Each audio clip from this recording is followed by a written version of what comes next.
Good morning, everybody. You are tuned to Computers 2K now on the Nissan Communications Network. I'm Amnon, your host for the next couple of hours, along with Spence. Good morning. Good to be Good back. morning. And Gal is here. Good morning, everyone. Good morning. And Katie's here. Good morning. I Good mean, you morning. sound kind of quiet. Can you turn up your Yeah, volume? he is a little low. Who? You. Really? Compared to us, we do not hear you All well. right. I don't know how it's going on the stream. Yeah, you're like half. Is this better? Yeah. Yes, much better. All right. Our number is 919-518-9773, Computers 2K Voice on Skype. And today's show is made possible by Vimic Software and is sponsored by Tom Sinclair of Live Streaming Gear. Interesting. Check. Yeah, I mean, it's... Amnon, could you do? Yeah, now it's better.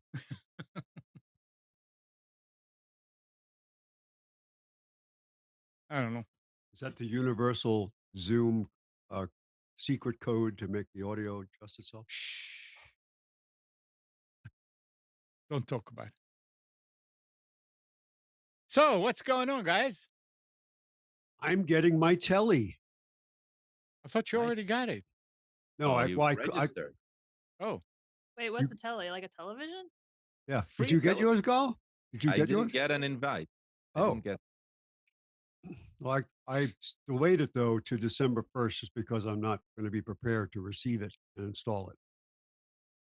But Telly is it's a beta program for a company that's offering a interactive TV experience, a 55-inch, 50 or 55, I don't remember, TV with an additional smaller, long rectangular screen mounted at the bottom that will have interactive stuff for you. And it pays for your streaming by you agreeing to participate in surveys and advertising. Interesting. So the requirement is that you set it up in the primary viewing place in your house. And you agree to it. I read through the terms and conditions. Excuse me, it's a long list. And you can opt out of certain things, information being shared, but it does have a proximity sensor to tell if you're in the room or not. So I'm not sure if it's whether I'm going to feel comfortable with it, but the option is you can always send it back. Yeah. Yeah. Interesting. I don't watch that much TV. And when I do watch TV, I watch it on my computer because I'm usually doing something else at the same time. so they know. Whatever you do, Spence, don't watch porn on that one. That's okay. All right, Oh, Lord. So they know when you're watching? oh, they know when Seems you're that watching. way. Everybody knows what you're watching. No, do they know when you are When? watching? Oh yeah. They know when you are present in the room and the TV is on. Let's Yes. put it. Dang. Let's put it in technical terms. That's what Same. they know. That- Right? It's like and- Santa Claus. He knows when you're awake. He knows That's when right. you're asleep. That was one of the criticisms back in the day when they used to have the Nielsen rating system. They had originally it was you wrote down what you were watching. I mean, that was before they could tell. But when they could actually put the box in there, and that was prior to cable, I think, somehow they knew it. This box would record. People would have a show that they liked, and they'd make sure that that TV was tuned to the show, even though they were in another room watching something else. So, so it really didn't work all that well. And then cable boxes solved it because they always had real time information about what you were watching. So, You know, people might have to do that for Netflix, because Netflix is notorious for canceling people's favorite TV shows, they cancel them because the not as many people. I think what it is that they really want those TV shows to go viral, like Stranger Things went viral, and so when a TV show is good and it has good viewership, but it doesn't like go viral, they just cancel it after a couple of seasons. And so Yeah, and they people just have Yeah, need to several there's shows. turn their there's that. they just need to take a TV or computer and just show that show on repeat. And then even with campaigns where people do um, write-ins and all that, they still don't seem to respond too well to it. I think there's so many factors involved with the production of Netflix now because they have so many production companies making content for them all around the world that I would guess from their perspective, it could be 1 percentage point that it drops below their threshold. Gone, doesn't matter. That's the way they do it. Thing is, I don't think they can even explain why they are dropping or not. No, what I Yeah. mean is they trust some sort of AI algorithm, right? And it tells them thumbs up, thumbs down. I'm sure there's a lot of stats around it, but the main reason of why, right, is complex, and there's nobody that can probably walk you through it, and you will accept it if you're a fan. So it doesn't really matter. There were a Besides, couple of shows that I watched that were cliffhangers that they canceled, yeah, which was painful. Luckily, I mean, did anybody watch Travelers when it was on? yes, phenomenal. It was a great show, and then but they did get warning partway through their last season as they were filming to wrap it up, and they had like a one episode solve everything, right? Yeah, Not it doesn't really solve everything, but no, it just it did this doesn't work, so let's reset it. something like that. Yeah, Yeah, but that was a good show. it was a good show. But no longer. It's still a No, good show, No. but no Oh, it's longer. still worth watching. I mean, it's still available. yeah, it's an excellent show. Excellent. I think what was it? 3 seasons, Golf? 3. Seasons? Six? Oh no, 3, 3. Oh, three. Yeah, three. I wasn't sure. You didn't miss anything. Just 3. There was another space sci-fi show that was really good. I have to go back and figure the name out, but it was 3 seasons, but they left you literally cliffhanger. Oh, we canceled it, and that was it. And you What had was no. that TV Heroes? I think Heroes it got canceled because of the first writer strike and people were like freaking out about it because it ended on a cliffhanger. I never saw it, but I just remember the hype about it. That's where fan Yeah. fiction. That's where No, fan but fiction comes in. well, yes. Heroes was I don't remember if it was DC or Marvel based. No, it was neither. It was like an alternative take on superheroes. And it ran for like the first few seasons. They were phenomenal. The third season was, weaker, but then the writer strike came, and and they chopped it. It was when I was back in Israel. Hmm. There seems to be a kind of a schedule for successful shows where the original showrunners stay with it for 2 to 3 years, and then they move on because they want to do something else. And then the show goes through a dip, and it hopefully comes back, or it's gone. But I mean, you're so glad that when Lost was out there, that they kept the same showrunners for the entire the whole production of the show, so it stayed fresh right through. Yeah, well, it didn't help them with the last season, right? Oh, it was just out there too Their long. Yeah, fans I were was about to say I remember livid. it being bad. Yeah. I didn't see it as bad. I mean, I liked what they did, but their fan base, Yeah. like, were furious. So yeah, Oh, it was probably got to the point where they said, "Okay, this isn't making us the money we thought it was going to make. Wrap it up." And but I wasn't unhappy with the ending. I thought it was actually pretty good. All right. Ethernet. Ethernet became commercially available in 1980 and quickly grew into the industry LAN standard. This is like history a little bit. To provide computer companies with a framework for the technology, in June 1983, Ethernet was adopted as a standard by the IEEE 802 Local Area Network Standard Committee. Currently, the IEEE 802 family consists of 67 published standards, with 49 projects under development. The committee works with standards agencies worldwide to publish certain IEEE 802 standards as international guidelines. A plaque recognizing the technology is displayed outside the PARC facility. It reads, Ethernet wired LAN was invented by Xerox Palo Alto Research Center, that's what PARC is, in 73. Inspired by the AlohaNet packet radio network and the ARPANET. In 1980, Xerox, DEC, and Intel published specifications for the 10 megabits Ethernet over coax cable that became the IEEE 802.3 1985 standard. Later augmented for higher speeds and twisted pair, optical, and wireless media, Ethernet became ubiquitous in home, commercial, industrial, and academic setting worldwide.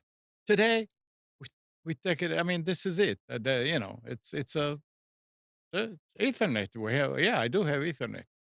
I I remember. remember. With Oh, Oh, good. I was gonna say I remember when we had Ethernet, the dial-up, and then Roadrunner came out, and I remember sitting there. I think I was like 11 or 12, and I was like, "Bob, please, we have to get this," because I was sitting there and it was taking like 10 minutes to load one image. And I was like, "I can't do this." And then Roadrunner was like, "Well, I'll do it in half the time or whatever." And I was like, "Oh!" I finally got Roadrunner. Wait a second. Dial-up did not have Ethernet. Dial-up had a phone line. It looks maybe like it, but it's not. Okay, well then we had dial up and then we Yeah, got Roadrunner and it was like right. night and day. Yeah, I worked for yeah. the company that had the first commercial offering, viable commercial offering for twisted pair hubs. That was Synoptics Hmm. back in the, oh gosh, I started working there in 93. So it had to be like in the late 80s. And then they went into switching and all that. But token ring was the standard Right. that most companies used for a while. And there was a conscious decision made by the developers to raise the price to keep the demand down because they couldn't make the chipsets fast enough. And they think that's one of the reasons why token ring didn't, because it was at the time, it was a better technology because it used the idea instead of the collision being what makes you who can transmit next, where you'd have everybody back off from that collision by a certain algorithm. So the next person that broadcast would be allowed based on the algorithm. Token ring used a shared token that would go around the network. And when it wasn't available, you had to wait. But there was also other things built into it so that you only had it for a certain period of time. It was very fair from a network perspective. But they literally made a marketing decision because of the shortage of chipsets to raise the price. The token ring card at the time was selling for $500. So it wasn't going to be for the home. I had them in the home because I And worked you for couldn't IBM and I find had them access. because everybody bought them. Yeah. And so that was what they made a mistake. Was token ring, it could have brought the chipsets down to equal. I don't know whether they could have got it down to what the price of Ethernet was when it was really out there to start with. I mean, cheaper, you could, I don't even know if It was people, always cheap, cheap. it was always cheaper. Yeah. But I had token ring in the house. I had a network set up, 3 PCs running, Lantastic for a while. And then what was the other one? It was, Fantastic. what was the something light. I don't remember what it was, but it was another sharing network sharing, and it used to run Doom. My son would have Doom heads up contests with three heads up, and he'd have like 10 of his friends over, and they'd have process of elimination. It was fun. It was fun to let him watch it happen. First on token ring, then on Ethernet. Did you need to did you have like a basket for when the token drops? Yes, he collected the tokens, and every so many days I had to go dump it out in the garbage. Yeah, this I remember this a Dilbert cartoon where the boss's computer is that doesn't work or something, and they go in and they're on their knees and hands, and they said, "Oh, you lost the token. We need to find a token."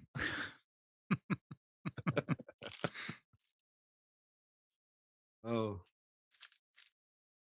yes. pointy-haired boss. We're lucky these days. We have a standard that works, and it's probably going to stay for many more years. Oh, let's be clear.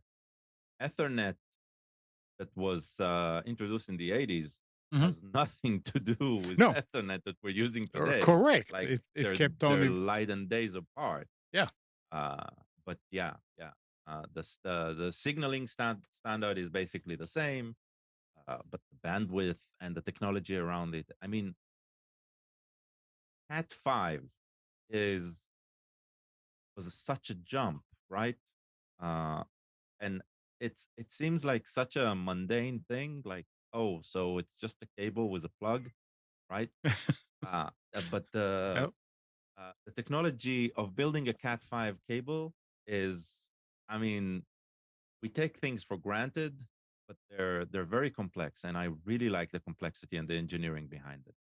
I don't know if I don't know if it's too geeky, for our audience, but if you open a Cat 5 cable, right, there's four twisted pairs there, and if you'll notice, each of the twisted pair is twisted in a different, let's call it frequency, right? Yeah, The rotation is different, number of twists per inch. Yeah. right? Yeah.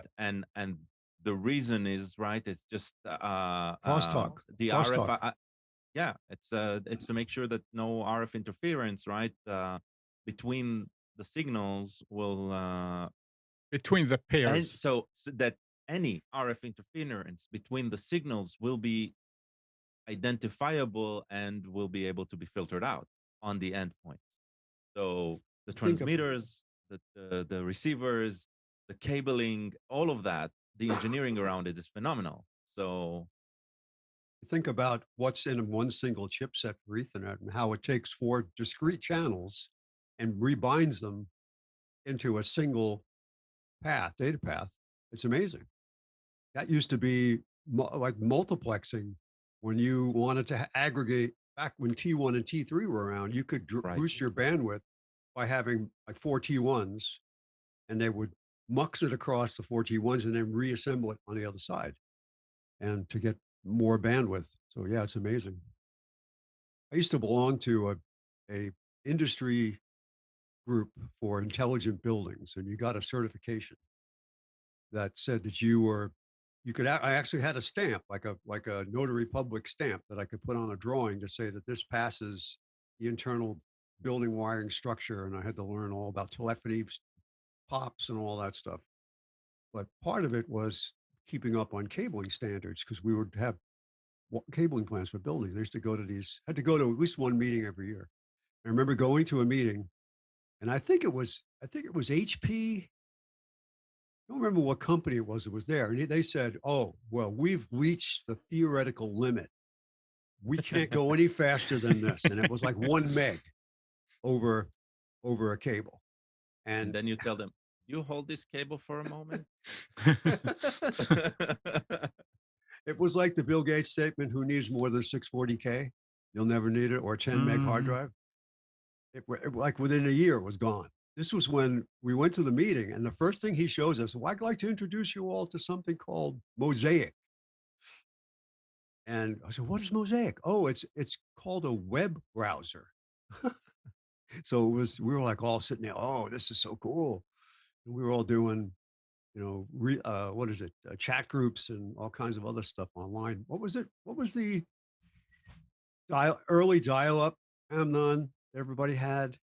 Um, Dial-up what? ISBN, SDN. No. no, Yes, no, no. it wasn't AOL. It was early in that. Was started. I think. CompuServe. City, some, Oh, CompuServe. No. No, it wasn't CompuServe. It was more of a. It actually had a GUI, which was nice. yeah, that's what Windows and the Mac thing took after. Trumpet. Who? No, I think it has some GeoCity.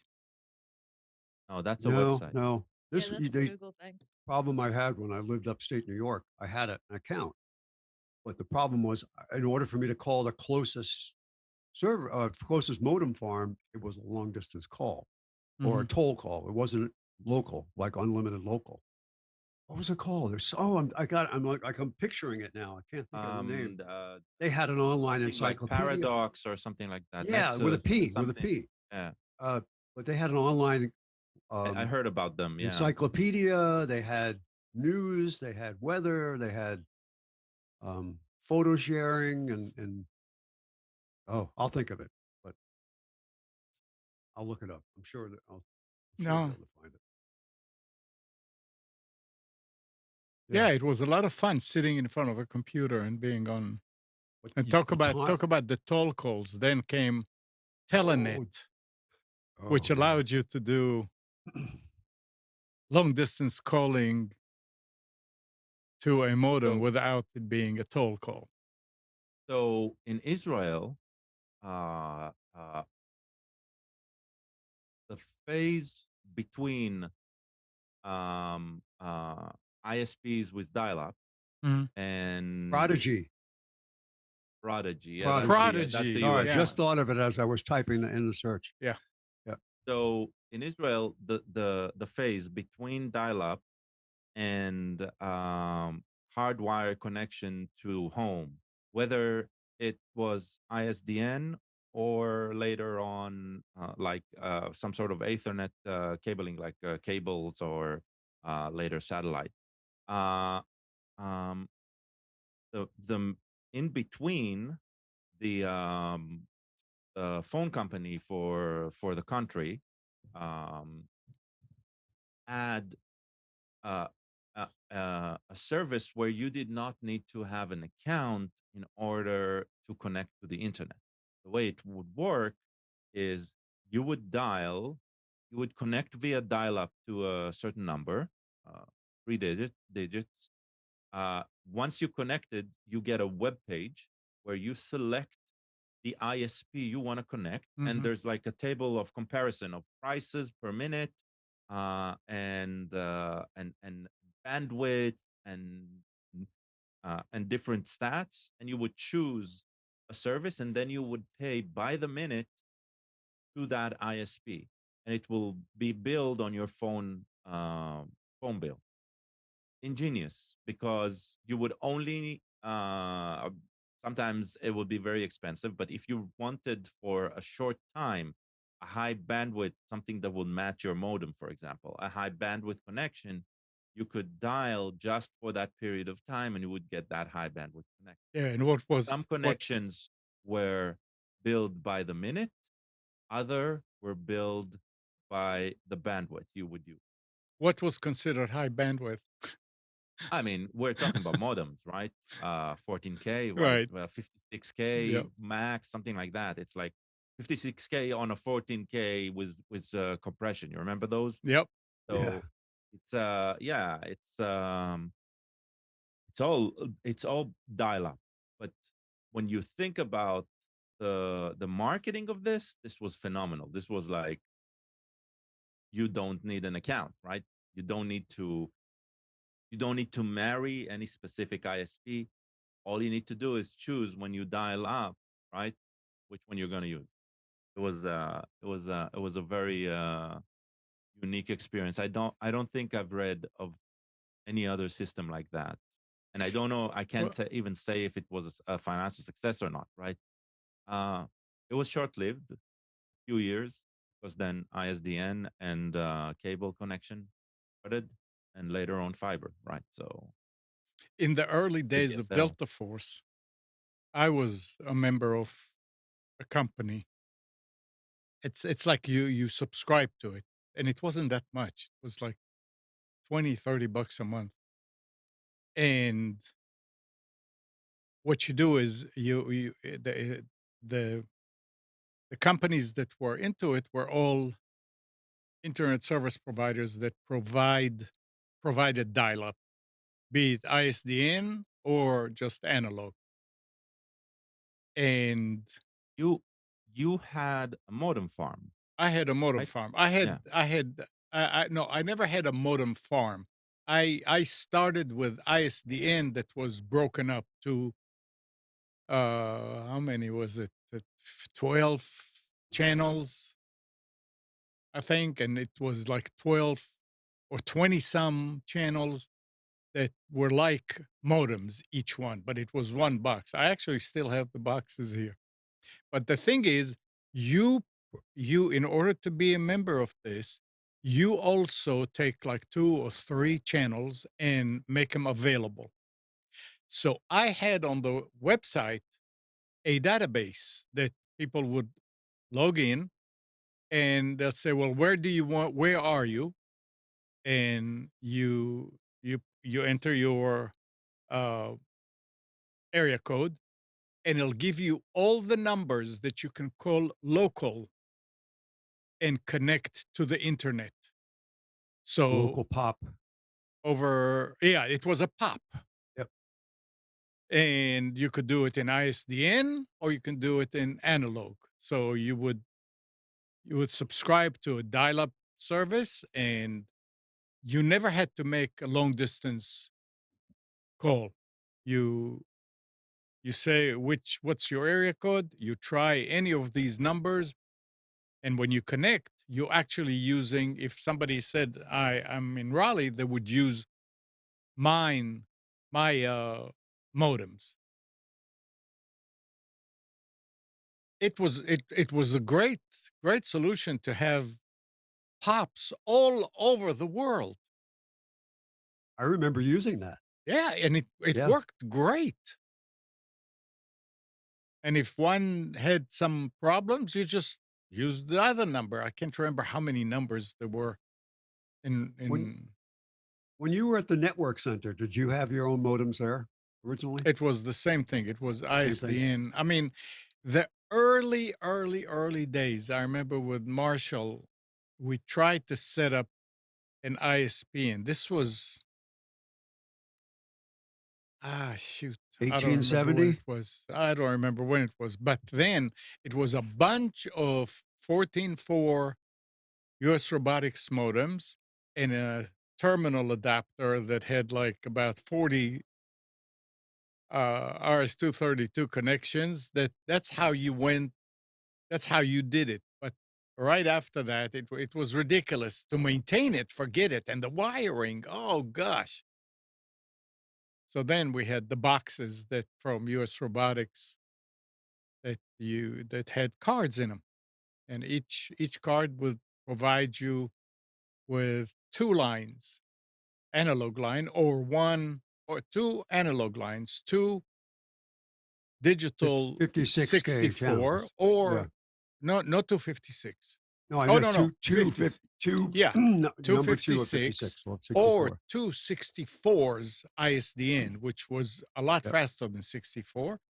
Or we used to bond them together and you can get one 128 out of it. It all depends how you made some numbers available to be bonded, some are not bonded. And if somebody had a subscription for bonded, you give him this number, and then and back in those days, you would call the phone company and you're an ISP and you said, I would like a range of numbers. I need 200 numbers. And they'll reserve it for you.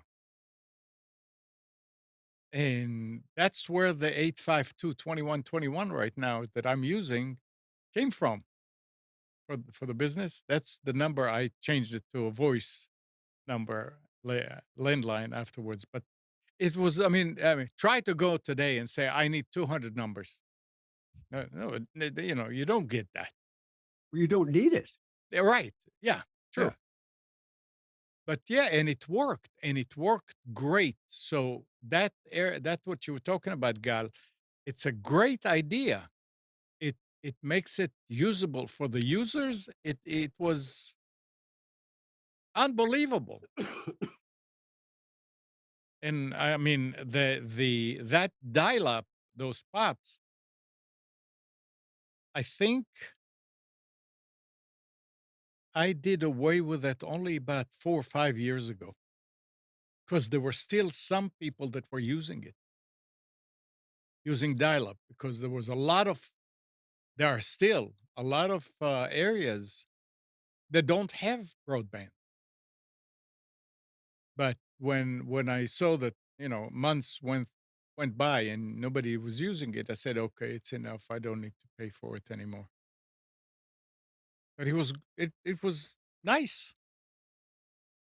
Yeah. Amnon, Contivity was the name of that VPN box, Nortel box. Oh, I Con- have a few of those, Contivity, yeah, you had one. but these You were had it. ISDN. Contivity And was no, ISDN. that's got to be earlier than that. Yeah, Okay. Yeah. I think they had one with an ISDN card in it because it was a It ha it small PC that had cards you could add extra cards to. yeah. Yeah, Contivity box. Anyway, yeah. Some history. It was nice. But yeah, but modems never went over 56. And really nobody got 56. But Listen, yep. That sound is very triggering. Yep. That Yeah. that is the sound of excitement of I I'm mean, going online. and I used yep, to listen to how it yep. first it negotiated the slower speed, and And then it would you go a little knew. fast. And say, "Oh, I'm getting even Yeah. better," because Yep. you didn't Yeah. know how far you would I go. got the good modems. I got Yep. the good. Oh my Yeah. god! Anyway, I all right. remember building PCs and putting a modem in, and I remember my first CD burner that I got. And I bought it out. And I used to go to California a lot because that company I worked for was out in Santa Clara. So I'd go, there were places in the area, San Jose area, where you could go to literally like go in through the loading dock and you buy stuff. What was it? PC Shopper?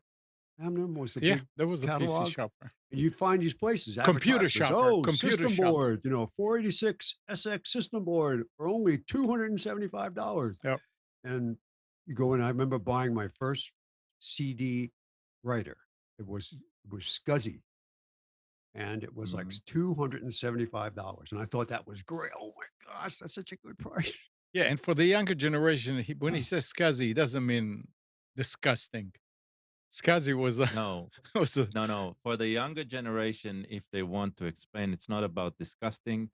Skazi is actually there's a electronics music artist named Skazi. oh, Oh, okay. really? Yeah. And nobody sued him, huh? I know he doesn't use the same acronym, man. Oh. He's Skazi with SCUZI, something like that. Where is it? There was a story here that talking about motherboards. Oh, here. Asus recently launched a special edition ROG Maximus Z790 Hero EVA-02 motherboard. But the company misspelt Evangelion on it, adding an extra N on the I/O heatsink. So I guess it was supposed to be Evangelion, and they made it Evangelion. Despite being just a single letter, Asus acknowledges that this error on a 700 motherboard is significant enough to warrant replacement, likely at no additional cost to the users. Asus has officially stated that users who find the typo on their motherboards unacceptable can reach out to Asus support for guidelines on the replacement process.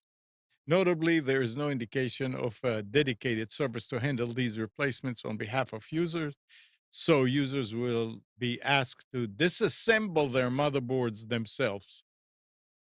And so, go back to what you were talking about going and buying motherboards, Did we care what it said on it, Spence?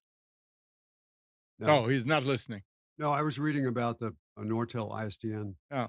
stuff. I mean, here, look, we came a long way. So now a misspelling, you can have the motherboard changed. Back then, there were Yeah, I so don't. many problems. I mean, you would pick up a motherboard, and here is a chip that was actually the traces were cut and jumped to another connection because it was wrong. Yes, I remember that. The Yeah, multi-layer boards. Yeah. and it was fine. A guy you were saying? Well, if you scrutinize the article a bit more, you're Yeah, talking about a $700 yeah, board. right. Okay, this is a board that people buy because how it looks, right? Like I part don't of it. know. If you look at an image, you see that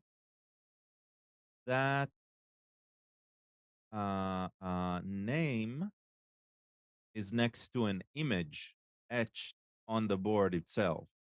So it might be even a name of a specific character or something like this.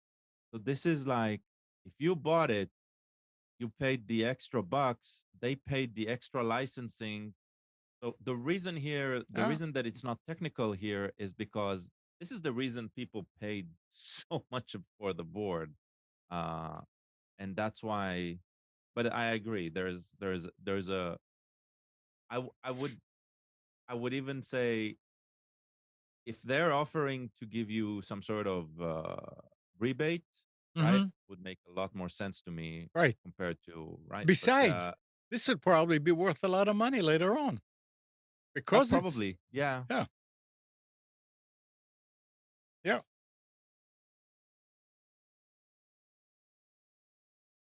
Wonder what's It the meaning, like if there's any meaning to the name in some anime world or something like that, I don't know. Katie, does it mean anything in in some the fan base. game What? Evangelion? Does Yeah, that it's an anime, a Oh, really Yeah, popular anime. okay. that's why. Yeah, now it makes total sense. Yeah, Yeah, super popular. Japanese anime television series. Okay. So the fans, right? They paid Yep, extra just to buy that. There's licensing involved here. There's so if they keep that typo, they look like a cheap Chinese knockoff, yep. right? That's That's the true. reason for the replacement, and that's the reason that they will allow for free replacements of this. Yeah, you're right. They literally just Yeah, bought it for the name. exactly. Mm, Yeah, the moment I saw the image, it made total sense. Uh, yeah, I didn't look at Neon that. Genesis Evangelion. That's the name of the TV series. Super popular. So think about this. You bought a motherboard branded with Star Trek, right? And you got Starstruck. Yeah. Okay, you would be mad as a fan Yep. that you shelled out $700 for that, and it doesn't even say it, and you claimed you are officially licensed. Yep. Or So or you yes, bought a Disney merchandise and it's spelled Disney. yeah, something like that. So that's the case here. Uh, I think there's a win here though. Think about this, right? They're going to replace these motherboards. And so these same motherboards, exact same motherboards, are probably going to go back to the factory, etched out, assigned a new serial number, and sold on the cheap because they're not going to throw them away, right? So, um, yeah, Well, I mean, if the users had to take them apart and all that, a bunch of them will be worthless by the time they get them, because I'm not users, sure. uh, static and all that. You you worked on how many uh, electronic parts in your life? I don't know, How like many got fried by static? a few, quite a few. For me, zero. And I was a technician in a lab, right? In an electronics lab Yeah. where there was a lot of electronics that was, I would say, handmade, right? So a lot more prone to error and stuff. Zero. You know what? I It think it's exists, but it's rare. It's really rare. in And the the people early who in the early and the early people days, in the early days, a lot of them were bad because they were handled by unqualified, let's call them, people. And many times I had to return a motherboard because it was flaky. And the local dealer, reseller, their local seller was saying, this is not completely gone, so I can't give you another one. And one time he told me exactly what to do. Because, I mean, what they do is they will send it back, but they can't send it back. And I don't know why they didn't do it, but they had me do it. they don't want to be compliant. So just get yourself a stun gun, Stun gun. a stun gun, and Like a like and a taser? like a Yeah, taser. I mean, Hmm. they were little bitty things, and just put it next to the board, and that's it. It's gone. That sounds fun actually. yeah, but it also leaves marks.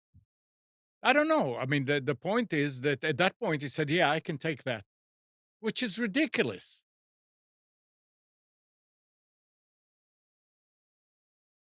Yeah. Well, as long as nobody's tasering their motherboards, ASUS should be able to take them. No, this is to make sure that okay, it's gone. Katie, a TikTok video, right? Yeah. Everybody, this is the greatest new thing. You have to try it. You have to see how far you can get the spark to jump. Put it next to your system board. It's Yeah. gonna be right up there with So putting Like magnets just on monitor or screens. drilling a hole in your iPhone to get a new phone jack. Mm.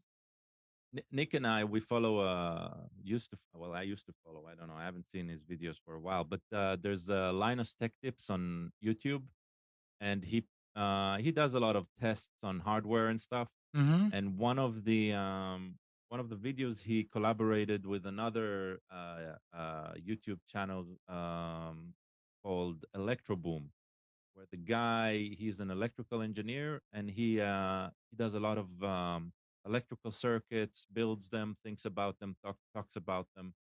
But he's also he adopted this goofy persona where he gets zapped while he's working by the stuff that he's working on, like Oh accidental or stuff like yeah. that. Yeah.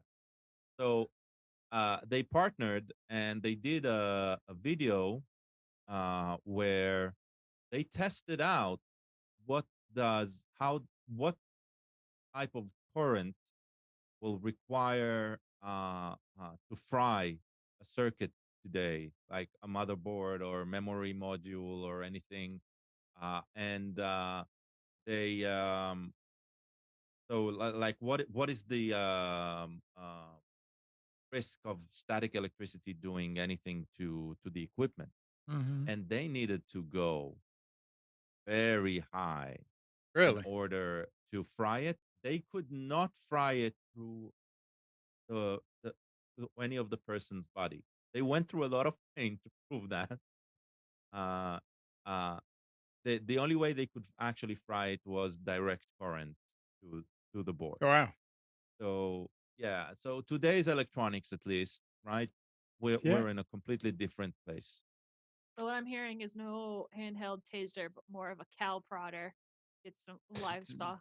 Yeah, I mean, watch the video. It's phenomenal. I'll send you a link. It's fun as hell. Uh, they're zapping each other in order to see if it'll pass to the motherboard. That sounds like something guys would do. Yeah, exactly. All right. Google is suing scammers who are trying to use the hype around generative AI to trick people into downloading malware. In a lawsuit filed in California, the company says individuals believed to be based in Vietnam are setting up social media pages and running ads encouraging users to download its generative AI service, Bard. The download actually delivers malware to the victims, which steals social media credentials for the scammers to use. Defendants are three individuals whose identities are unknown who claim to provide, among other things, the latest version of Google Bard for download. So I don't know why. I don't know what type of person will go to just. Oh yeah, they said to download it. Yeah, I'm gonna go download it from here. It's at least it's not gonna cost you money. It's gonna cost you credentials, and maybe you learn something from it. Mm. It is unbelievable that people will just say something, see something on social media, and there is a link to go and download piece of software, and they don't know where they're going to get it from, and they're doing it. They get too excited. They see the words AI and they're I like, don't I know. like computers. I just hope, I don't, I really hope that those users, because it's clear, as you said, that they lack some education about security, right? basic. About basic security on Yeah. online. I just hope that none of these accounts mean anything. Right. Yeah. Oh yeah. Right. That's all. Yeah. That's all. Because if you are present online and it means enough for you, right, to take care of that, and you don't even download from the app store, because I guess something named the Bard won't even go on the Google Play Store, right? Right. Without Google filtering out. So it's like something feels like you did a lot of wrong turns in order to get to that dark alley, right? I'm not blaming any of them. I'm just saying, as you said, I hope they learn from it. Yeah, Hopefully. yeah. Yeah. All right. Now this is, I guess, it's not something that we'd be using at home, but those of you in companies, SysAid. Did you ever hear about SysAid? No, SysAid's system management software has a vulnerability actively being exploited to deploy clop ransomware, according to Silicon Angle. The warning came from Microsoft Corporation's threat intelligence team, which wrote on X that it had discovered the exploitation of a zero-day vulnerability in SysAid's IT support software that's being exploited by the Lace Tempest ransomware gang. I mean, this is probably some type of software that's being used by developers. no. It sounds like it's used by IT service system Oh, company from 2002. Looks like, oh, an Israeli company. Um, and it It's used in over, at least by the Wikipedia page, which I don't know what the sources are. It's used by 100,000 organizations. Okay, so they have like a worldwide deployment of worldwide customers, deployment in a bunch of worldwide customers. Hmm. Sounds like somebody made mistakes in packing the software and not where they're hosting them, and somebody found a way to infect them. Yeah. This sounds very similar to the SolarWinds Right. fiasco, something on that level. Just a smaller company. SolarWinds is just more than a few millions. Over millions of deployments, right? And we're talking about 100,000, but still, it's gonna hurt. Yeah, It that's definitely will a hurt that company. yeah, that's a lot of cracks in the armor there. 100,000. Yeah. Well, all right, Gal, you're a Sonos fan. I am a So, Sonos user. you I know, am not. Sonos announced plans to expand into new multi-billion-dollar product category next year. Sonos CEO Patrick Spence declined to give specific details, but it's widely expected to be headphones. He I said the heard new something product, about this. Yeah. what? I heard something about this. Yeah, he said that the new product will complement current Sonos devices and will delight customers and drive immediate revenue. I think he'll be surprised at what his customers are looking for. I don't think anybody wants smart headphones. Yeah. We'll see. I might be wrong, but Would you buy them? nope. No.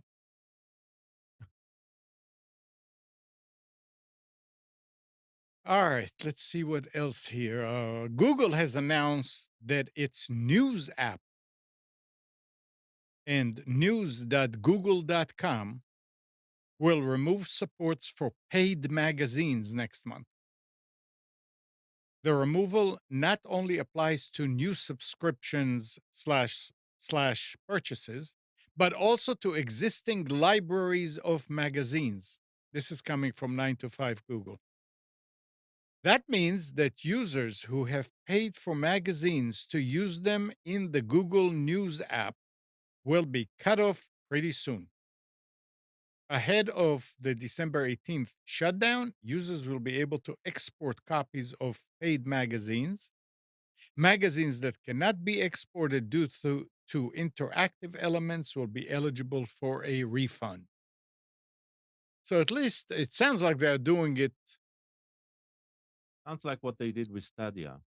Like Yeah, they're doing it they're right by the stopping users. it. And I'm wondering, did they actually I got the follow money. what they did with Stadia? Yeah, I got the money back. Okay. Is this the same thing that happened? What was the news article about Google like taking down the news? Is that the same thing? Google what? No, Or no. it was like not showing the news or something? There was the issue with both Facebook and Google in Oh, the way they present news and what they will be allowed to link to, because they would present news on their website, the sites. Remember that, where New York Times, I think, and Post and stuff like that. I because don't of remember if it was a licensing. lawsuit, but there was like negotiations about that. They were furious. News organizations were furious about the way Google and Facebook are basically making money by ads on articles that their net in search results. I just don't remember the outcome. It wasn't that. Yeah. I'll try to find the headline. So speaking of things Amazon can or cannot sell on its platform, the e-commerce giant is getting into the car business.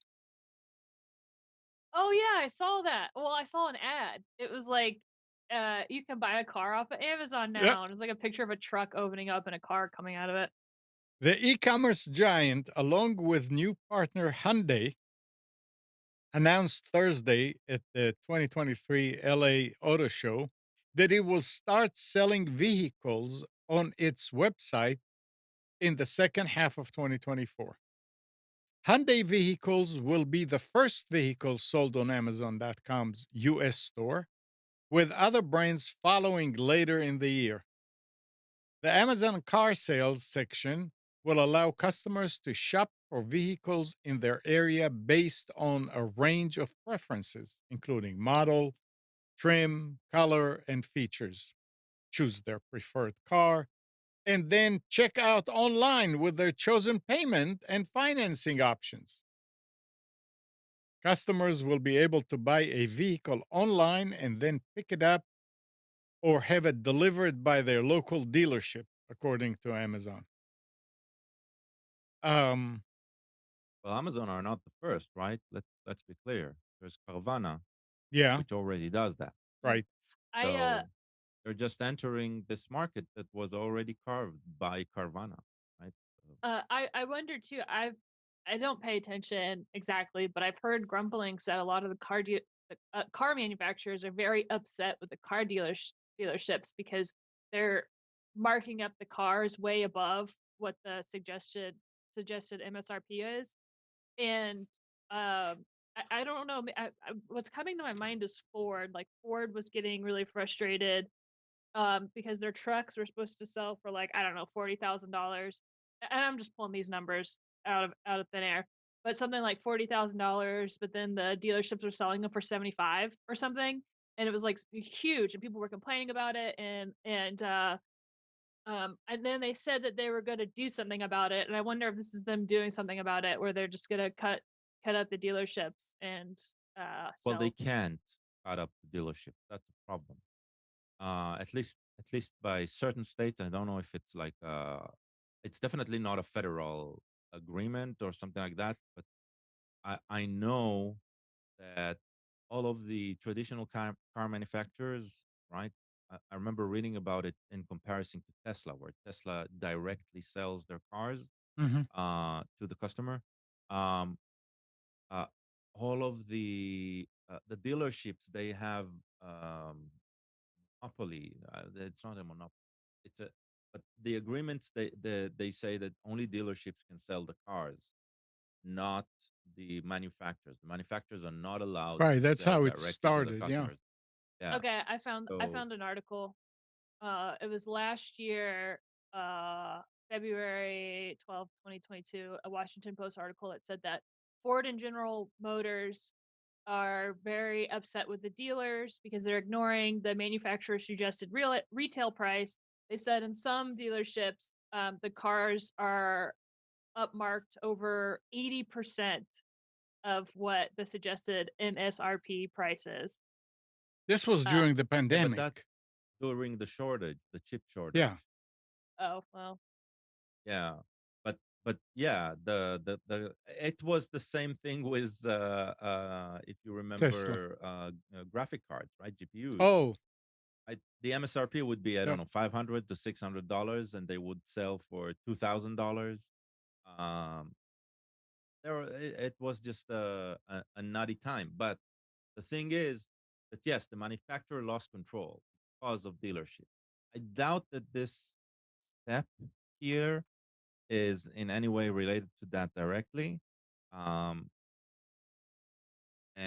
but this will definitely piss off dealerships because it is another route where the consumer, the dealership here would be Amazon, right? And Amazon is probably going to cut their profit margin. I hate dealing with dealerships, so go Amazon. Plus, if I buy Nobody it off of likes that. Amazon, I get 5% back. So, Wow, yeah. If that 5% back is yeah. applied to car purchases, oh Oh, yes, Well, yes. it that says will be The phenomenal. Amazon credit card. If you buy something off of Amazon, you get 5% back, and if you buy it Yeah, anywhere else, it's like 2% or something, whatever it is. but So if I but buy a trust me, car, they will put an asterisk and say Yeah. up $2,000 or something like that, right? So Yeah, well, let's hope that's not the case. Yeah, because yeah. yeah, I'll buy my next car off Oh Amazon. yeah. Oh yeah. That would be sweet. I agree. Yep, that Did you that will notice also they are now giving 6% if you are okay with delaying the um, delivery? Oh yeah, 6%? Yeah. yeah. So instead of five Wow. percent back, you get 6%. I I didn't realize it was that saw high. not about the percent, but I saw a thing that because I order a lot off Amazon, and it said if I did like the week long one, it said I would get a reward, like $1 reward or something. Like they had like For digital purchases. That was, yeah. So a now they switched to a different model, at least on my account, and it's yeah, and it says you can choose, all of the free options that they give you uh, as a Prime member. I'm talking, right, and yeah, then because I'm a Prime member and I have their credit card, and it also gives me, if you are okay to delay this, I think it's by approximately another week, yeah, and yeah. you choose that, and it says you'll get 6% on the purchase. Now it's only on the purchase, right? So if this was, I don't know, $100 on the purchase, right? The purchase, I got $1 back for that, but it accumulates. So yeah, Yeah, yeah. if you're not stressed on getting it now, why not, right? Unfortunately, all of my purchases have been for my small business, so I need them now. Yeah. oh, all right. So last week we talked about Signal going to usernames, remember? You remember about the talking about the possibility? Yeah. Yeah.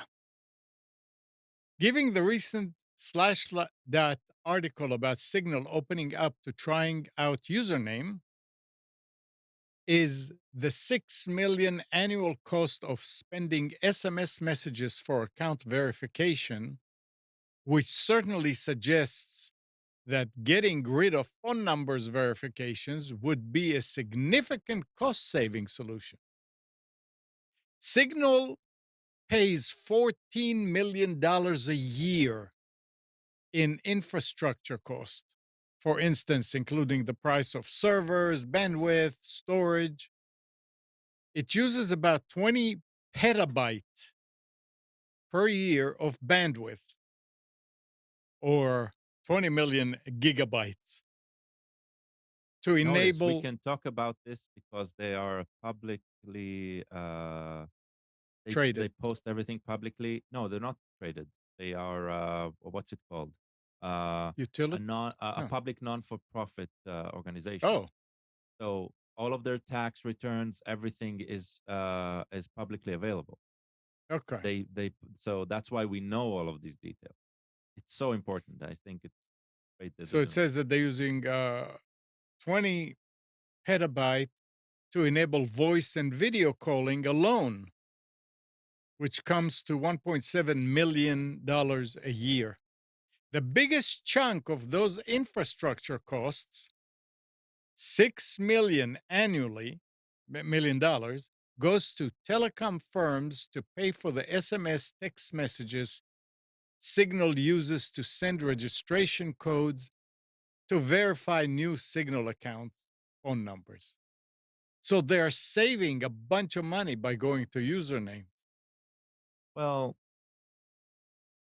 I'm not so sure that the reduction will be that high if they I don't switch know. to username. First of all, at least for now, you still need to have a Signal account before you switch to a username, right? That's Yeah. number one. So we don't know if their plans is to go away with phone numbers being mandatory. Okay. Now, if it's still going to go through some sort of alternative methods of reaching you in order to recover an account or something like that. So, yes, let's say they switch to email, right? Which will be a lot cheaper, but it's still going to be an infrastructure cost because they're still going to need to pay for bandwidth, which will be there's an extra layer of bandwidth here, right? Um, uh, of email and stuff like that. So there's going to be a reduction of cost, but I'm not so sure that that reduction of cost will be 6 million, like compared to I don't know 100,000. If yes, then yeah, then that's great. But I do think a lot of users will still opt in to be identified by a phone number instead of an email address, for example, just because of they see it as a more convenient way. Yeah, So but Signal could do away with it. I doubt they're I don't going know. to do away with that because at this point, their entire system relies on that. Yeah, Doing away with that is breaking that system. And that is one thing they do not want. It took them a long time to build the system and to build the user base that they're going to lose them if they make a shift like this, right? And now they're not for profit, right? They're not making money out of running it. They're making the only way this environment lives is through donations, and so making a shift like that will annihilate a lot of people. So, but this we'll is have to wait and definitely we see. need to remember. Signal is probably the only player right now in this ecosystem that is there for the service, and that's it, right? Yeah, Like they're not for the company itself, right? Yeah. The people who are working for Signal are there because they're getting paid, right? Let's not be naive. Uh, and we want them to be paid well because you want a system like this to continue.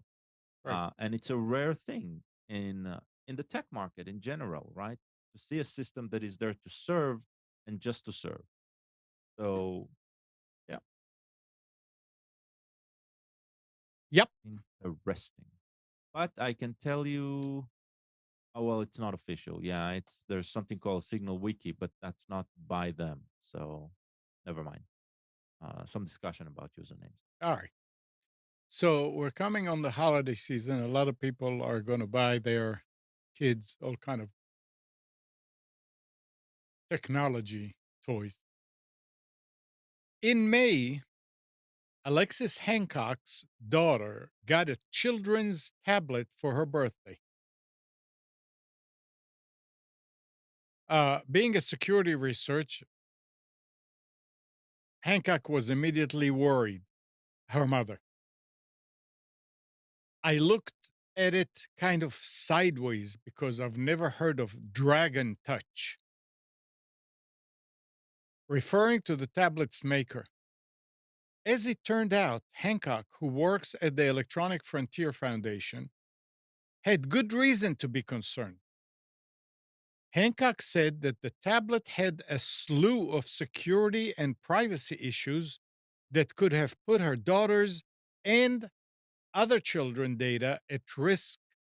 The Dragon Touch Kids Pad Y88X contains traces of well-known malware, runs a version of Android that was released 5 years ago, comes preloaded with other software that's considered malware, and a potentially unwanted program because of its history and extensive system level permissions to download whatever application it wants, and includes an outdated version of an app store designed specifically for kids, according to Hancock's report, which was released on Thursday and seen by TechCrunch ahead of its publication.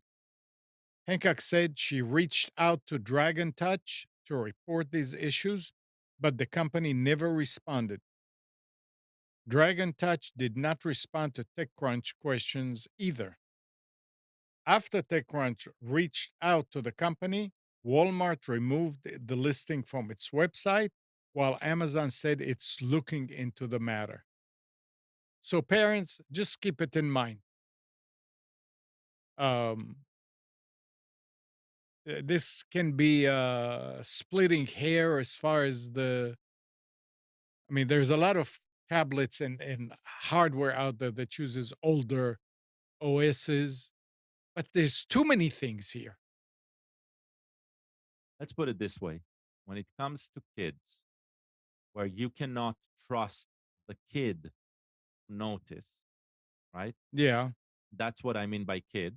That kid can be 98 years old, but if he does not, if you cannot trust them to notice something is array, something is weird, something is strange, the fact that it costs very little should be a warning sign. absolutely. Yeah, And then if you are not the one who's going to use it, right, and not going to want to scrutinize over it, then go with a brand name that will cost more, but at least you know that there is some sort of customer service that you can reach out to if you have questions. And better yet, do it after you read some reviews. And if you're talking about kids, the reviews should include privacy and security, yeah, right? So, yeah, it will cost you more, but you will be much more at ease. agreed. Agreed. Don't get me wrong, I don't trust brand names more than no names. Right? But They when it all, comes to they all, privacy and security, those brand names are, at least they have a phone number where you can ask question. You can, if you report to the Bureau of Consumers, right? Consumer Bureau. Sorry, I don't know the yeah. names. Yeah. Uh, then at least you have a brand name that you know might get hurt if they do something fishy. Mhm. So that's why you would go with a brand name on this situation. Yeah, yeah.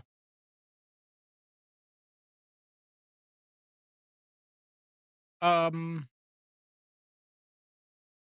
Microsoft will soon let Windows 11 users in the European Economic Area disable its Bing web search, remove Windows Edge, and even add custom web search providers, including Google, if it's willing to build one,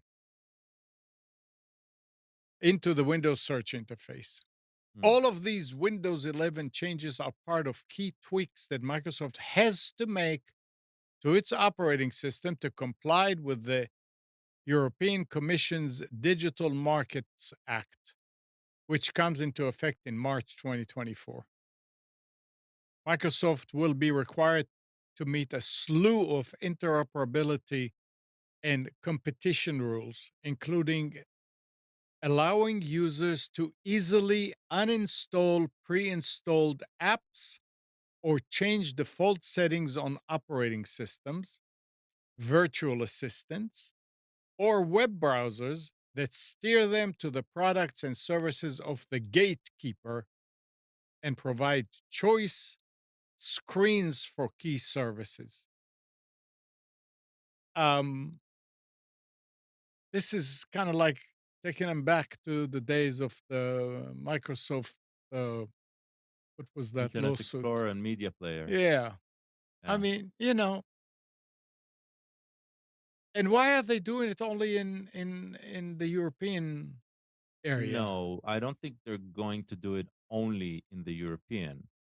But what I do think, right, is if you launch it from a European location, Yeah. right, those options are going to be front and center. If you're not, then those options are still going to be there. You just need to dig into, I don't know, two menus in or something like that. It just won't be by default. I mean, I guess that will be their tactic. I would applaud them if once they make those changes, they make those changes everywhere and it will appear the same way everywhere all over the world, even though it was because of European ruling. But yeah, uh, it's about Well, time. that's what. It's about time. Oh. Now, don't get me wrong. I'm locked in on Microsoft. I'm not going anywhere, right? Yeah, I mean, all of the tools that I work with. So I switched jobs back, right? And so the place I work with is a Microsoft job. They right. use everything use Microsoft. I personally use a mixture of Firefox, and when I need something that isn't Firefox, I use Edge, right? So I don't use Chrome, even though Chrome is sort of the leading player. Edge, I find it a lot more suitable to my needs.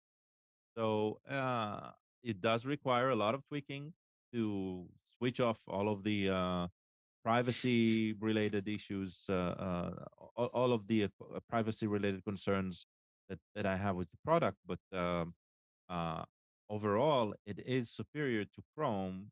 After I switch off everything on Chrome and Edge, I still prefer Edge, right? So um, yeah, it's all a mess, basically, right? None of these tools really care about you as the user. They care about you as a possible consumer of something, right? And Right. so yeah, uh, just keep that in mind. That in mind with everything you use, and look for the caveats. Look for what are they trying to get out of it. They're all looking for something. They're not Look, giving. They're I not set giving up it for free for nothing. I They're set not up, giving. Doodle. Doodle is a service that you can send out a link, and it shows like a calendar matrix where of options of when to meet, right? And you can set, let's say, a group meeting and ask, okay, we can either do it, I don't know, Wednesday, Thursday, or next Friday. Which one works for you, right? And it's like a survey, like a quick survey. And now there's our every website you go, they need consent in order to store cookies on your browser, right? And so there's those dialog boxes. This one, the dialog box is modal when you enter the website first, and other than the sole cookie for basically remember whether you want cookies or not, uh, you can disable the rest. 159 different third-party cookies, Jeez, right? going for a high Luckily, score. there's a reject all on the second page. So you need to enter a page, you need to click reject all, and you can 159. Come on, people. Yeah. Why so creepy? Why so creepy? Yeah, That's the question. Why so creepy? yeah, exactly. Ah, yeah, I don't know. Well, we had Nuts. an anonymous call calling, and I don't like to answer anonymous.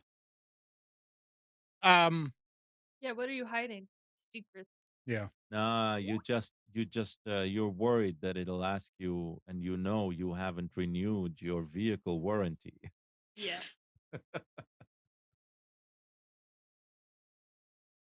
If it's somebody that's on the chat, then just let me know that it's you. Images and information from social media and other online sources are being used by AI to create convincing and personalized scam calls, texts, and emails. This is from the Palm Beach Post, citing a warning from Florida's Consumer Watchdog Agency. In an older version of the scam, a caller would greet grandma or grandpa before saying, "It's me." There goes again. I don't know who it is. I'm not answering it if you're listening to us. Um, it's me. I know I sound funny because I have a cold. And then make an urgent plea for money to get out of a scrap. Using audio and video clips found online, the con artist can clone the voice of a family member to make the call more compelling. Dang. Yes, that's Listen for clues to a con like incorrect or mispronounced names or unfamiliar names of endearment. The pressure to act quickly and to keep the call a secret are all timeless hallmarks of a scam, the agency notes. Detailed instructions on how to deliver funds in a form that is hard to recover, wired funds, a gift card, or pay app are also indications of a ripoff in the making. The Consumer Hey, Watchdog Agency the suggests, first indication of a ripoff is somebody asking you for money yeah, Yeah. well, yeah, over the phone under duress. yep. Yep. And they're saying encourage family members to set their social media pages to private. Mm, that's a good idea, but it in many It's not enough. cases, huh? Not enough. No. An easy solution is for their phones to only accept known callers. I know mom does that when the spammers are being especially aggressive. They'll switch it to where only people that are in her contacts list will go through. Everybody else will go through voicemail. And then if it is somebody that's important or whatever, they'll leave a voicemail. She can listen and then decide if she wants to call him back or not. Yeah. Yeah, but Katie, what would you do when they arrest you and you need that one phone call? Well, I guess I'd be SOL. I call my dad. I'll call you, Gal. You'll bail me out of jail, right? Of course. Oh, thanks. Yep. Let's see what else we have here. Oh, remember there were problems with all these 4 terabyte SanDisk SSDs. A new report from a data recovery company now points the finger at design and manufacturing flows as the underlying issue with the recent flood of SanDisk Extreme Pro failures that eventually spurred a class action suit. It became clear in May that some of Western Digital's SanDisk Extreme Pro 4 terabyte SSD suffered from sudden data loss. At this point, the company promised a firmware update to owners of the 4 terabyte models. However, the 2 terabyte and 3 terabyte models also suffer from the same issue, and Western Digital did not promise any firmware update for these drives.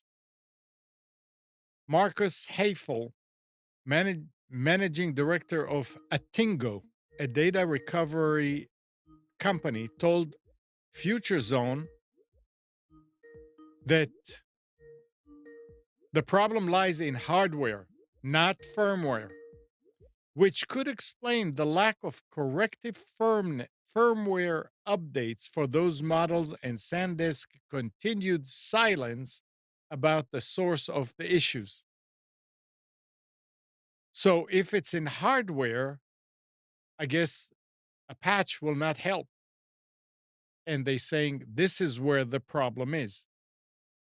Well, I mean, it all depends on the nature of the hardware issue, right? Yeah. There were a lot Well, of hardware issue fixed by firmware, but yeah,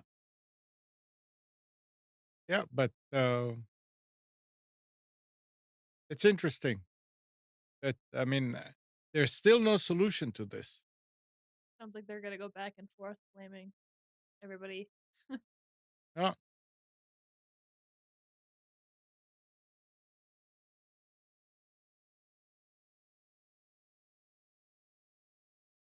I've never noticed that they changed from SUN to SAN. Now I see on the website Who? on Wikipedia. SanDisk Oh, SAN now. let's say it. I remember them as SUN. Interesting. Huh.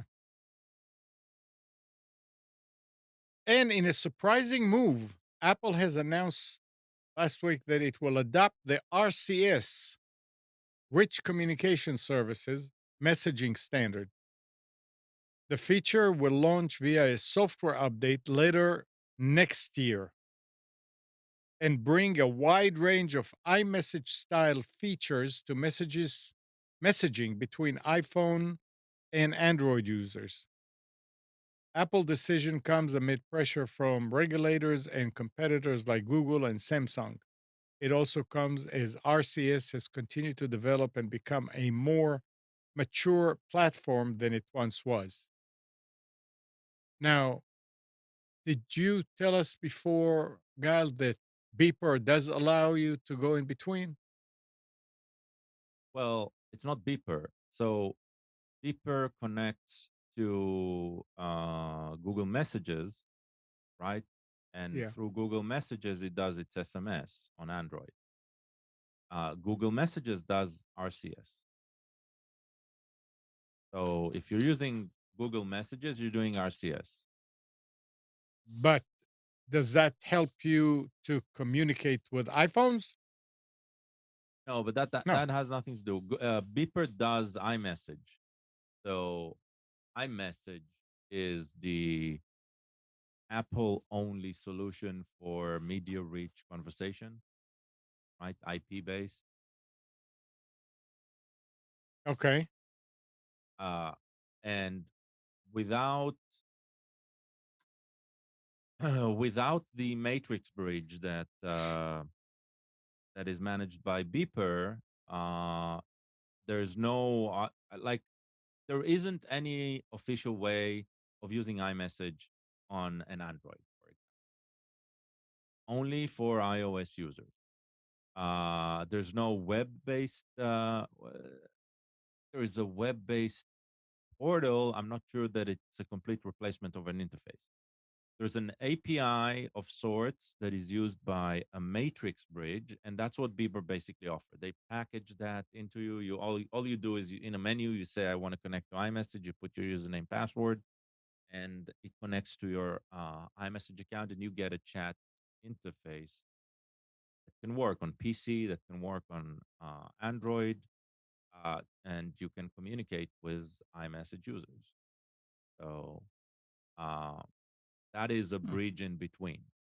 Um, but RCS is a completely new interface. RCS is a protocol that is there to augment or replace SMS and MMS. If you remember, MMS was a shit show. MMS doesn't really work, right? RCS is a handshaking protocol that allows what MMS was supposed to do, but actually works properly. Okay. That's all there is to it. It's just a new protocol. If you see RCS, then it means that as long as your network supports it, and I think all of the 4G networks have the infrastructure for it. It's basically some sort of IP handshaking on top of SMS, something like that. Very similar to what MMS was in concept. New protocol Oh, that okay. nobody will pay attention to in the majority of the user base. It'll be completely transparent. I don't think anybody is going to install something just because it has RCS. Not yet anymore. Anyway, it'll happen probably in a year or two, where let's say I would text you a regular text, sort of right through my messaging app. You'll say I don't get it, or I get some gibberish or something like that, and you'll say, and you, the tech person, right? Me, the text person, sending to you, I will say, "Can you make sure you're using RCS?" Uh, and that will probably mean to upgrade your texting messaging application or installing a new one or something like that, and that'll solve the problem. So it's not enough that the phone is on a network that works with it. You'll need an application that actually knows how to use it. Uh, it's different than, let's say, WhatsApp, where it's a network that is completely parallel to the telephony infrastructure, Mhm. right? But it's you still need something to knows how to work with it. All right. So it's not there yet. I mean, It's it's implemented, yeah, accessible. You don't need to do anything crazy about it, but most people won't notice. That's what I'm saying. okay. All right. Which one of you was following what happened with the OpenAI CEO? Nobody. He I'm got not paying ousted. attention. He got ousted. He got ousted, and a Yep. couple of days later, they're trying to get him back. Yep. I wonder why. Investors and Microsoft. I mean, everybody suffered because of it, and they said that Microsoft stock went down like 15% for a short time. Well, Microsoft just had Microsoft Ignite, which is their yearly showcase of everything new that they're going to push. Hmm. Uh, and the messaging was so heavy on AI and specifically open AI collaboration, right? That of course it'll hurt them. Yeah, but now they're really trying to get him back. I mean, the Well, he better ask for an arm and a leg. well, that's what they're saying. They said the OpenAI investors plot latest last minute push with Microsoft to reinstate Sam Altman as CEO, and they're saying that he is being ambivalent about coming back and would want significant governance changes. I guess it depends on why they got rid of him. Yeah. Was he bringing up things that they didn't want to deal with? If Yeah. he's demanding governance, that means that he expected something to happen that wasn't happening. Oh, So Yeah, he definitely. So up until now, he was the sound of reason when talking about AI, even though he's running the most successful AI outfit out there. Uh, he's the only one who was asking the real question, and he, as the the mind behind AI, right? He was asking hard questions about where this is going and how.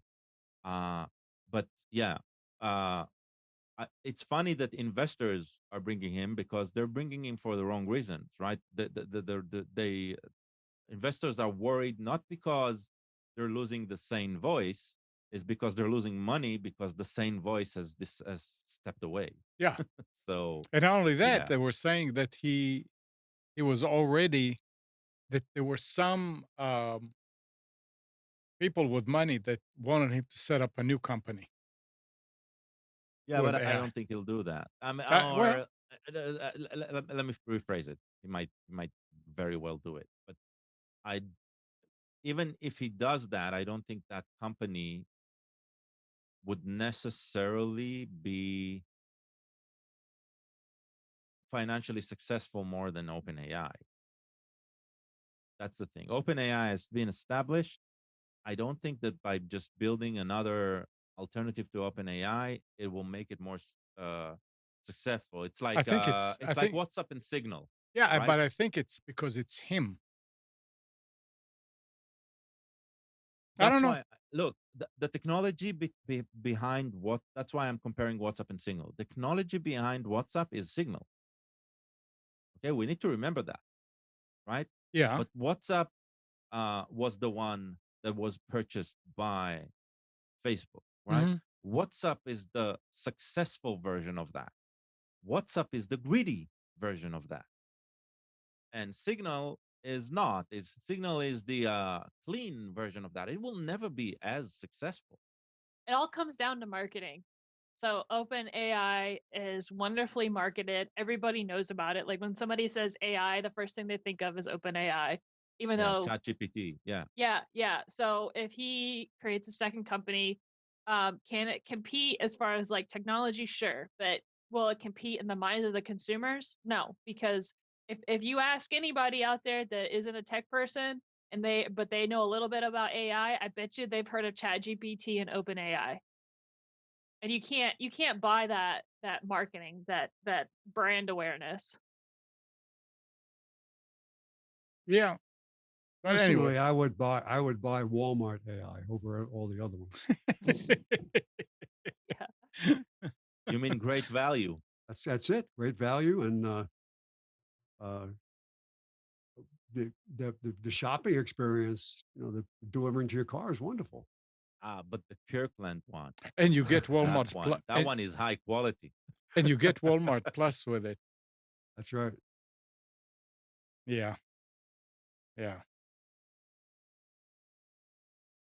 It's interesting. Well, I hope he gets his bread. Get that money. Oh. I know I would if they're like, "Hey, we don't need you anymore. Bye." And they're like, "Wait, we do need you." I'm like, "Okay, well, you're gonna pay 3 times my salary." Well, I remember he already got his bread, right? Well, I'd Because ask the for more. moment I'd the ask for a moment whole they kick him bakery. out, they need to pay him like everything that he has a hold on, right? Yeah. So, Still though, but he's in now the he's he's gonna in the get more. position of power. Yeah. And then if he asks for too much and they say no, at the end of the day, he still has the severance. So I I do have a question though. Like maybe he's not as good as his persona is if all of the choices he made were guided by an AI. wait, does that mean he is the AI? What if he's a robot? He's not even a person. He is AI. This Amnon, I don't think you'll remember this movie, but there was a movie in the late '60s where, and I think I mentioned this on the show once before, where people were dealing with the phone company. And whenever they go in to talk to a phone company representative, it was a guy in a suit, but he had a cable coming out of the back of his shoe because he was really a robot.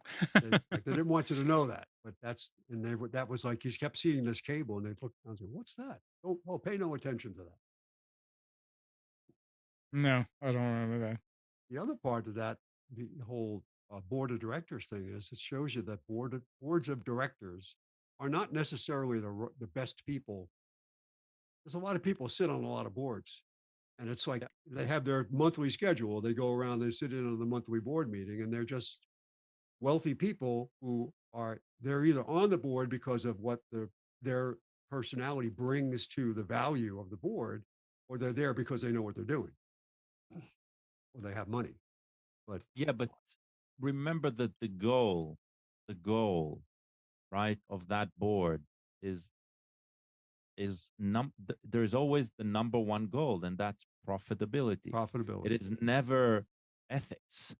It is never of doing it correctly and slowly. It's profitability and fast, Yep. right? And To that's the the problem, right? When you take these two, and if you put them third, fifth, 10th in the list, then maybe that company, right, becomes like a great company in all aspects. But if you put that first, then you get I don't know, you get Chevron, right? You get something rotten.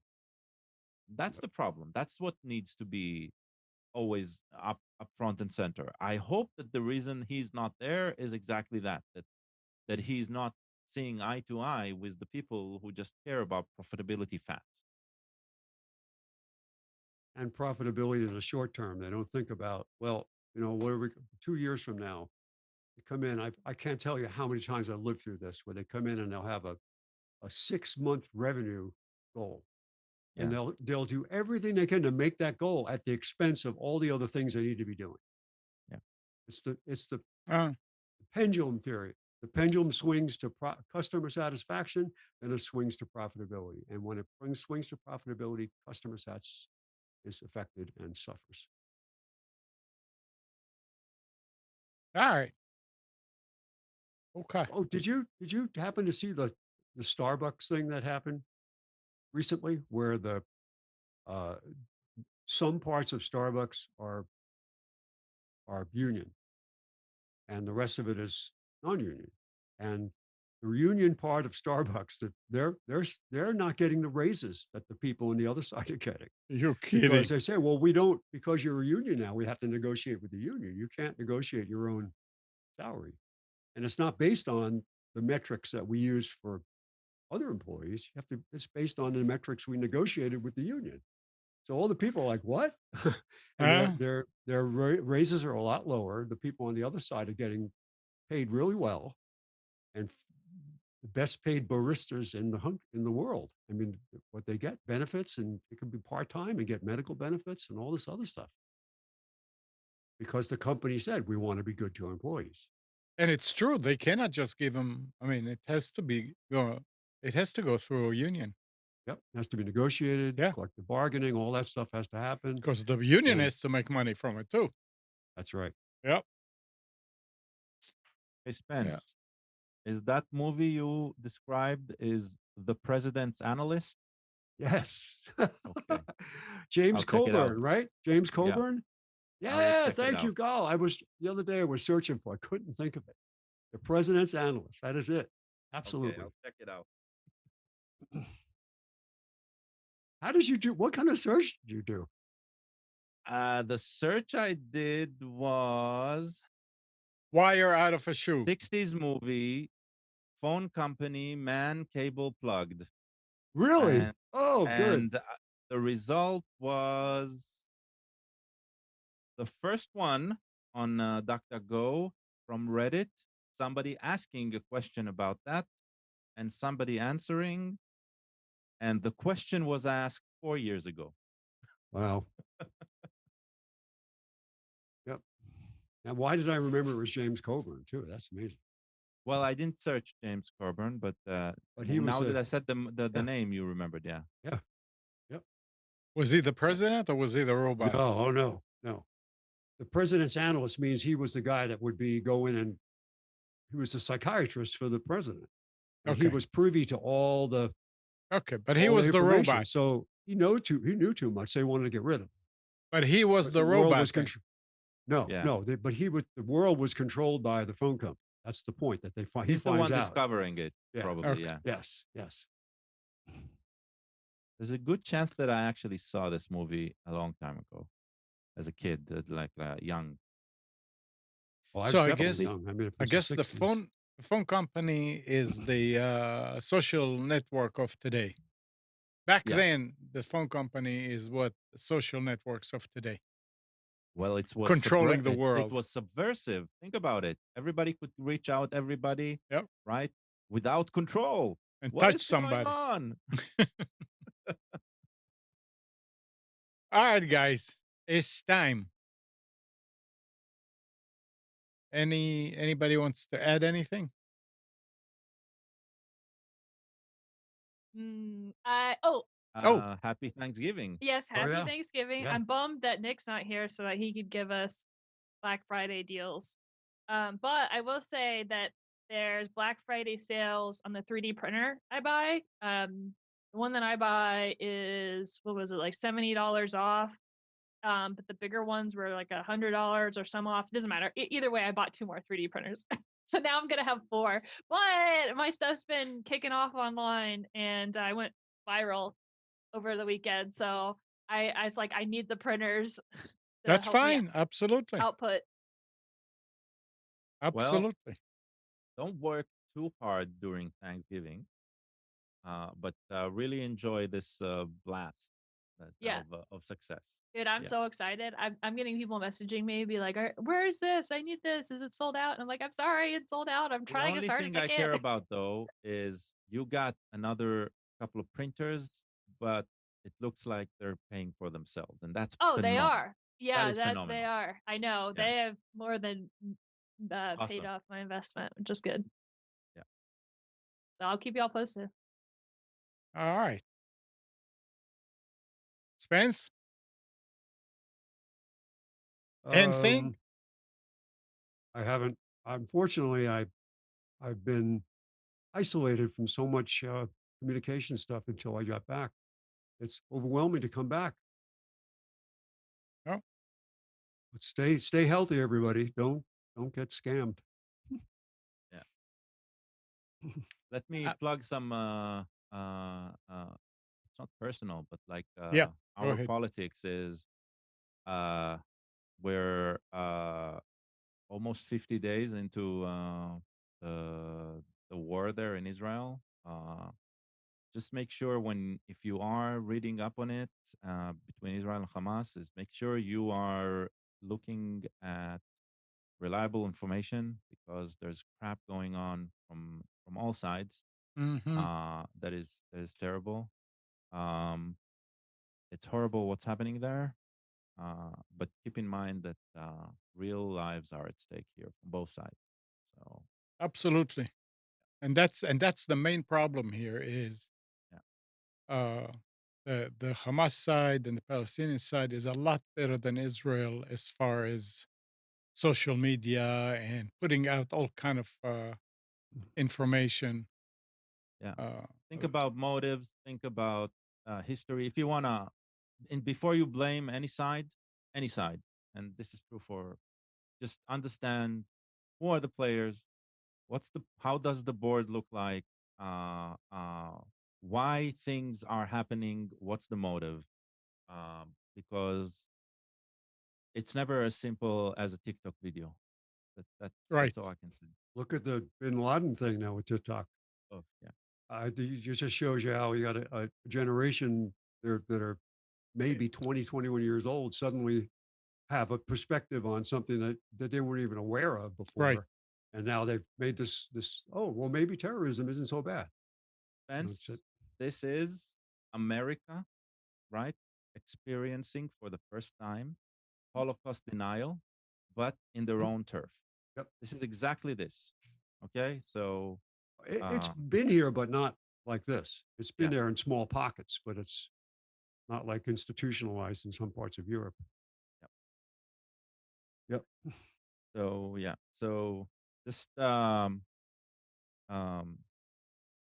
actually uh, look at. I mean, Congress is following suit in some congressional hearings about these and stuff like that. Like, look for stuff that is long form, that is drawn out, sometimes boring, but in these proceedings, in reading in detail, you get to see a much broader picture, a much more complex, and you understand that there's no what is black and what is white appears like changes shades all the time. So yeah, that's just my message on this. It's like for those who are not involved, before you jump and Get make informed. assumptions and get inflamed, is is do do your reading. The Wikipedia page for that follows the war, including the timeline article that Hey, is Cindy. attached to it, is very well vetted. It is unbiased.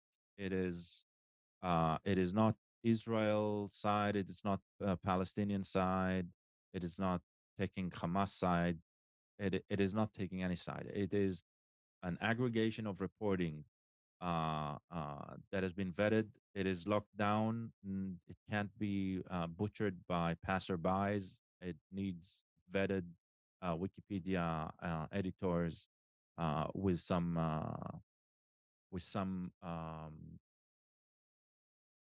experience and time on site before they can edit. I can't edit that website, that web page, Hmm. and I've been a member for years. I don't have enough edits. So very important to even a Wikipedia page. You start from there and then you can go to the sources. That's I think that's the main source of information I get mine from. Uh, Another very good source of information is a good satirical source that talks about it. I found that comedians and satirists who choose to talk about this. Of course, I speak Hebrew, so I find that in Israel and That's the main issue. But I also found things from Americans, non-Jews, that are talking about it. Sometimes Palestinian expats. Uh, Hear them out, because one thing that I give comedians credit is they have a way of asking the hard questions and making you think about it while you laugh. So uh, also do that. Um, if somebody is hateful, I would say they're lying. They are believing in something that isn't the complete truth, and That they that are supports they're their blocking something, right? And if they're going with hate, then it's a voice that doesn't matter. Literally, Or like, if their first tone down. reaction, I if have a lot of anger. Don't get me wrong. I have a lot of anger. A lot of anger at what's going on from the Hamas side. A lot of anger at what's going on with how Israel as a government is managing this entire thing. But if I need to talk with somebody, if I'll speak with that anger, I lose them, right? There's nothing I can say right. that would make somebody actually listen, unless they're angry with me on the same thing, right? So if somebody's only presenting anger, you know, that's the make first that's the first tell, yeah. is that if they react violently to what you say, then you're probably exposing something. Well, don't get me wrong. I will react violently, right, to anybody saying that the Hamas is right. But You're not gonna be in the but same. that's a reaction Right. to something, right? And that's different. But if somebody's trying to give you information and it's just hate, it's just about the other side is just doing wrong, then it's on you to go check the information, because that information was probably skewed or incomplete. That's all I'm saying.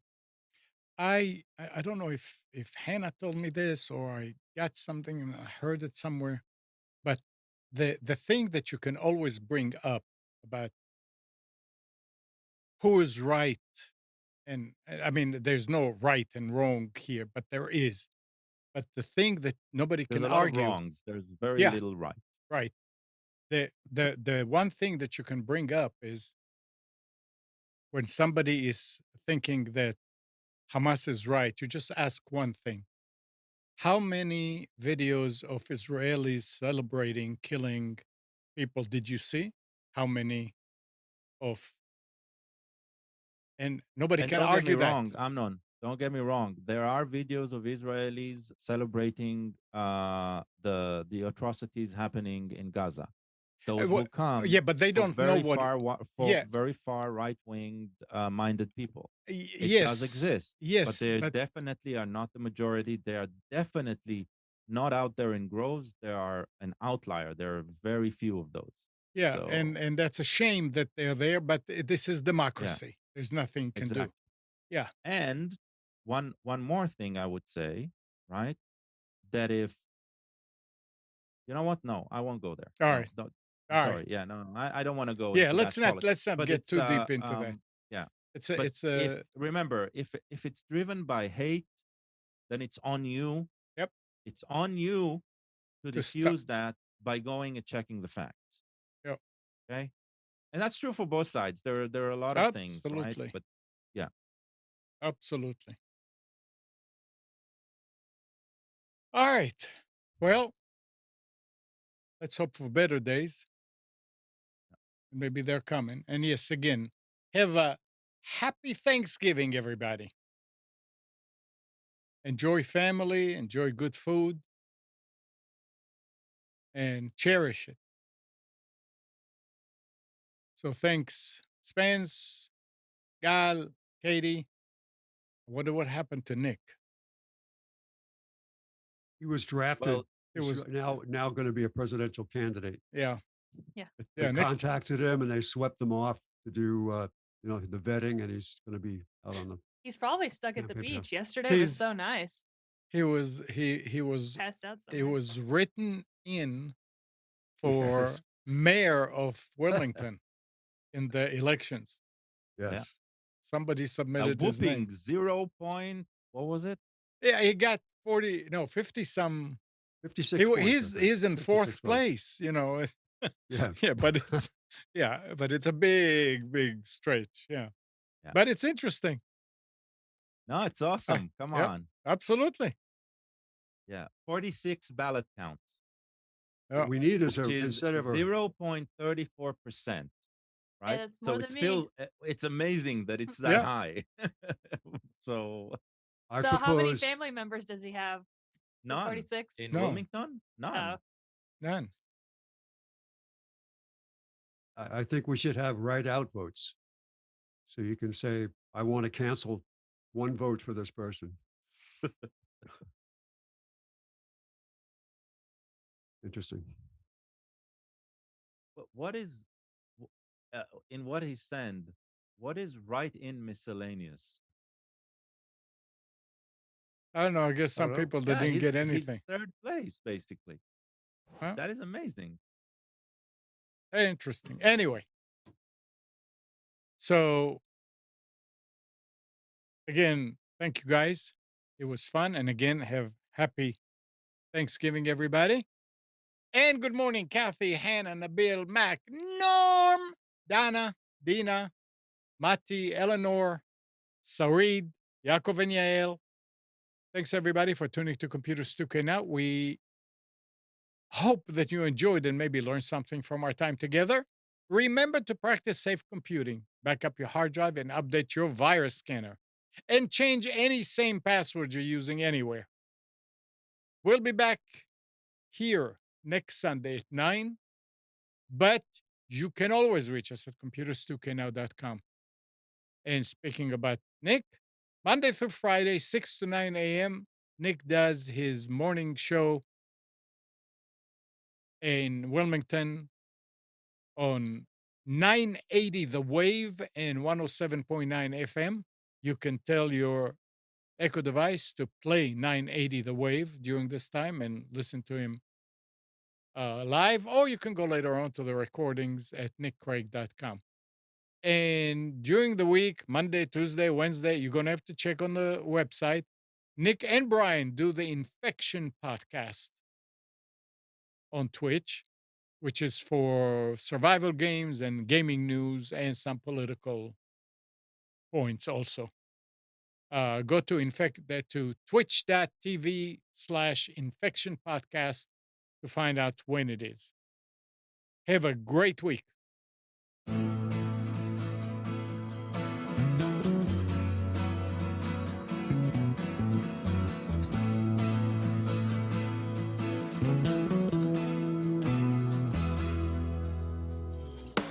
You are tuned to the Nissan Communications Network.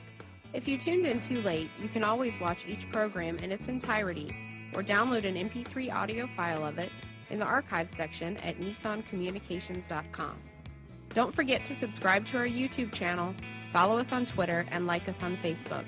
Sponsored by StreamingGear.com and DeltaForce.net.